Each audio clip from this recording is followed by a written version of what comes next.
Hello guitar players, my name is Josh and today I'm going to show you how to become a fingerpicking ninja. And I'm sorry to disappoint some of you, but I'm not actually going to show you how to become a martial artist who picks the guitar.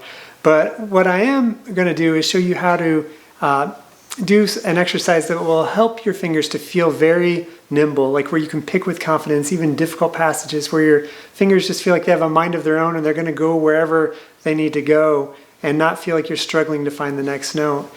I heard somebody say that when it comes to playing the guitar, your fretting hand shows what you know, and your picking hand, it like reveals your heart. You know, it's really what makes you sound good is your picking or strum. You know, your hand that's doing the picking or strumming on the guitar. That's like where the key is. There's a reason that right-handers pick with their right hand.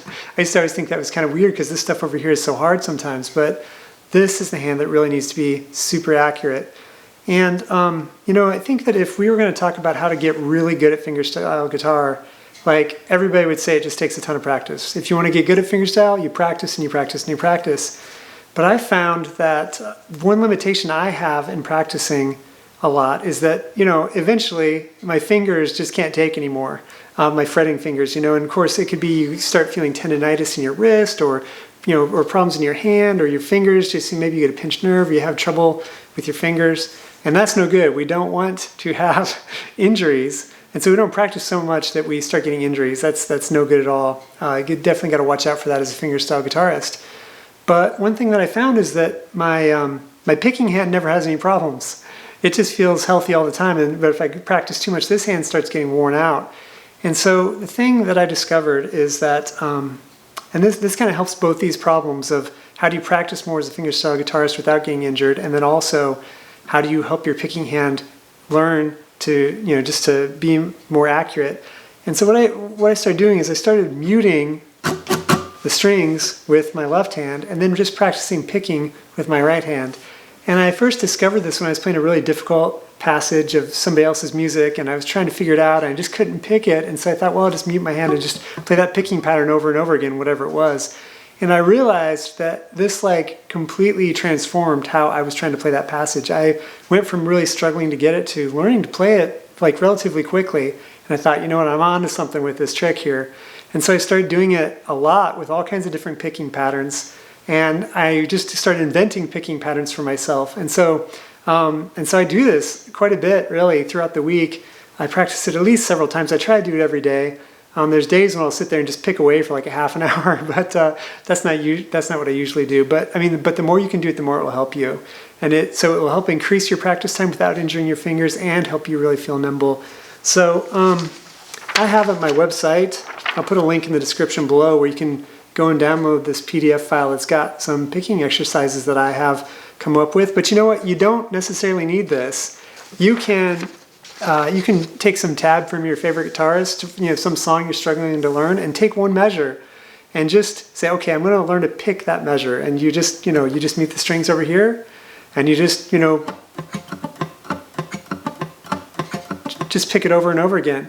And, you know, do that maybe for I don't know, a couple minutes, that same measure, and then go down to the next measure and spend some time picking each pattern. And you know, really, if you spend 10 or 15 minutes a day doing this for like a week, and you will feel the difference. I promise you. It will be like, at first it's going to seem kind of weird, but as you continue to practice it, it's going to really just very quickly lead to you feeling like, you know what, my fingers do just feel more nimble and they know where they're going.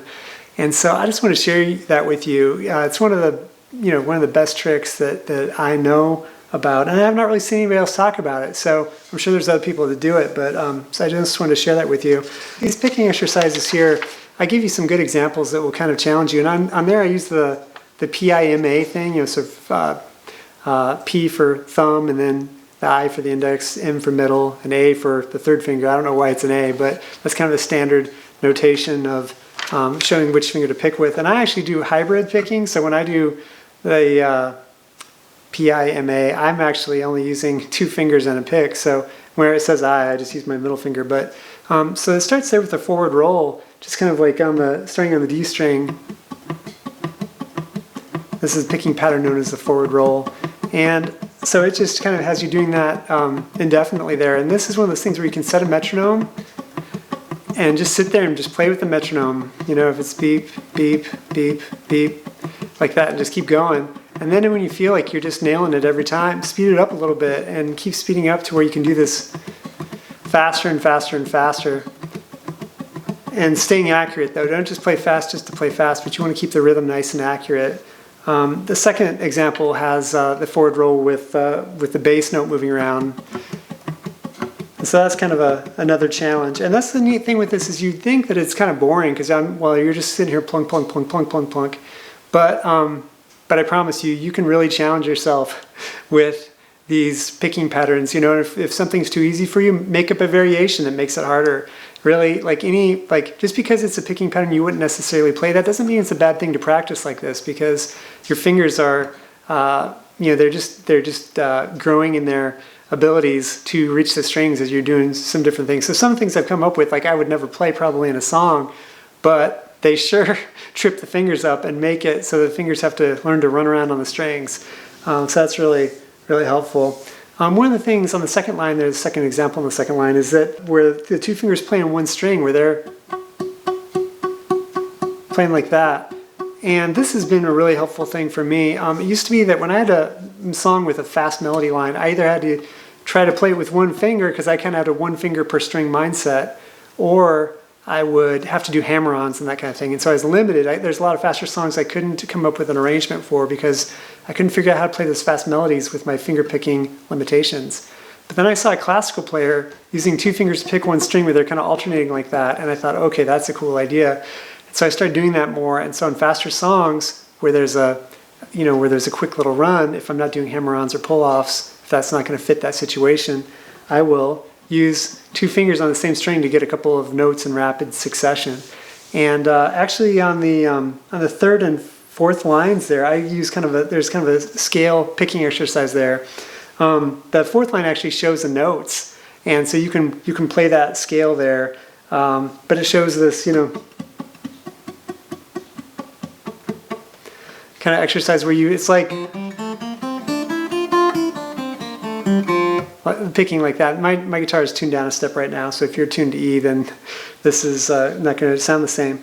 But that scale exercise is really helpful. It kind of helps you get the idea of alternating your fingers while you're running through the strings, and that's really cool. And then on the very bottom line, I've got a Travis picking exercise there, and this is a great thing for Travis picking. Travis picking can be a real challenge, and so if you've got some song you're trying to learn with Travis picking, go through the music, go through the tab, and find a measure that doesn't just have a typical Travis picking pattern, and learn to play that. And I promise you, you'll pick with much more confidence very quickly.